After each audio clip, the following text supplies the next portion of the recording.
Në një seancë maraton, që zgjati thuajse 16 orë, Kuvendi miratoi në parim projekt buxhetin 2026 me vlerë 8.8 miliardë eurosh, si edhe 8 projekt ligjet e paketës fiskale.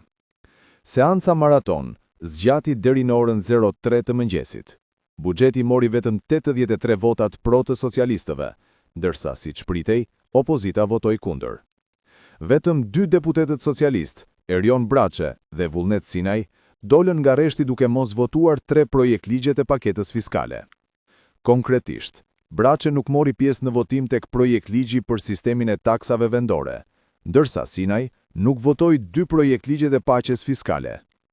Buxheti prej 8.8 miliardë eurosh do të jetë në dispozicion të institucioneve për shërbime shëndetësore, paga, skemat e mbështetjes të familjeve në nevojë, pensione, arsim, punësim, bujqësinë, transportin rrugor, drejtësinë e deri tek shpenzimet për sigurinë në kuadër të detyrimeve ndaj NATO-s. Projekt ligji për fshirjen, shuarjen dhe pagesën e detyrimeve tatimore ndaj administratës tatimore qendrore të detyrimeve të pagueshme në dogan, parashikon faljen e rreth 500 milion euro detyrime e gjoba që bizneset i kanë të papaguara deri në 31 dhjetor 2014. Po ashtu letësohen detyrimet e krijuara nga 2015 a 2024, por me kushte, pasi një pjesë e borxhit duhet paguar brenda 2026-s. Projekt ligji por marrëveshjen e paqes fiskale propozon bërjen e një marrëveshje maksimumi 3 vjeçare me bizneset me xhiro mbi 14 milion lek, duke negociuar fitimin e tyre. Pra mbi fitimin e deklaruar të një biznesi, do të shtohet një marzh 18%, dhe çdo fitim që kalon pragun prej 18% do të tatohet me 5%. Praktikisht, një biznes me fitim 15 milion lek në vitin paraardhës i shtohet një marzh prej 18% ose 2.7 milion lek, duke e quar fitimin në 17.7 milion lek që tatohet me 15%. Ndërsa çdo lek mbi 17.7 milionshin tatohet me 5%. Ky është favor për bizneset e mëdha, të cilët aktualisht për çdo fitim tatohen me 15%. Projekt ligji për rivlerësimin e pasurisë së paluajtshme parashikon t'u jap mundësinë të gjithë qytetarëve dhe bizneseve të përafrojnë vlerën e pronës së tyre me çmimet reale të tregut, kundrejt një norme tatimore 5%.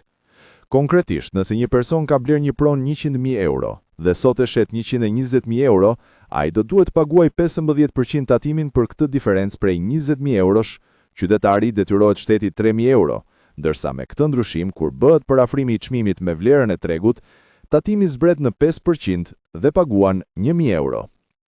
Sa i përket ndryshimeve në ligjin aktual të TVSH-s, rikthehet kompensimi në bujqësi. Për çdo faturë që fermerët do të marrin nga grumbulluesit kur ushesin produktin, do të kompensohen me 10% të vlerës së saj. Projekt ligji për ndryshimin e ligjit për procedurat tatimore në Republikën e Shqipërisë ul tavanin për pagesat kesh mes biznesesh nga 150.000 lek në 100.000 lek, si dhe kufizon për herë të parë në 500.000 lek vlerën e pagesave që mund të bëjnë me para në dorë individët apo të vetë punësuarit. Projekt ligji për sistemin e taksave vendore, që nis të diskutohet në komisione, parashikon të përjashtojë të gjitha investimet të financuara nga buxheti i njësive të qeverisjes qendrore dhe vendore, të ndërtimeve për qëllime publike në fushën e arsimit, shëndetësisë dhe mbrojtjes sociale nga taksa e ndikimit në infrastrukturë.